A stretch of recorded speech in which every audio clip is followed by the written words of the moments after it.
ચલો ભાઈ, આજે આપણે બનાવશું વઘારેલી ખીચડી, જેમાં ખીચડી રાતની પડેલી છે વધેલી, એમાં મરચું મીઠું મસાલો કરી દીધો છે, બાજુમાં બટેકા ડુંગળી અને લસણ કાપી મૂક્યા છે અને તેલ ગરમ કરવા મૂકેલું છે.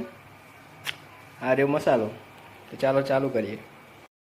ચલો તો સૌ પ્રથમ થોડી રાઈ નાખશું સ્વાદ અનુસાર અને થોડી હિંગ, કે જેથી ગેસ ના થાય.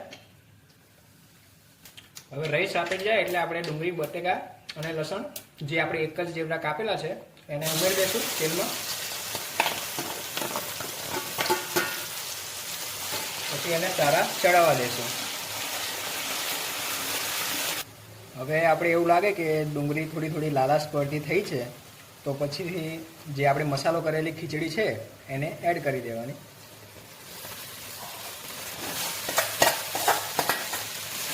અને સારી રીતે એને મિક્સ કરી દેવાની.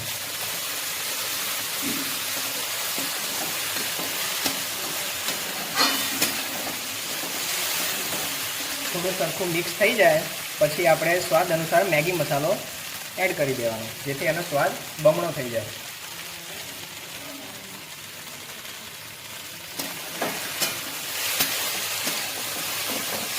અને ગેસને હંમેશા ફૂલ આંચ પર રાખવાનો, કે જેથી જે ખીચડી છે એકદમ મુલાયમ અને ચડી જાય, મરચું બી એને કાચું ન લાગે.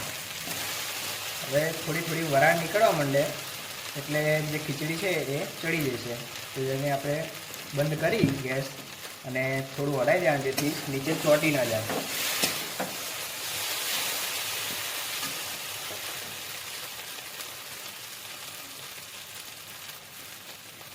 અને પછી ડીશમાં તમે સર્વ કરી શકો છો. વાવ, મસ્ત ગરમા ગરમ ધુમાડા નીકળે છે.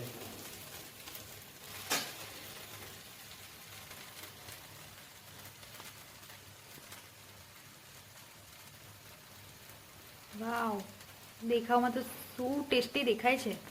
હા, વાવ વાવ જ કરવું છે ને તમારે. તો ક્યાં બનાવવું છે, બનાવવાનું તો મારે થાય છે, બટ બાકી તમે બી બનાવો. વસ્તુ એક નંબર થઈ છે. લાઈક કરો, શેર કરો.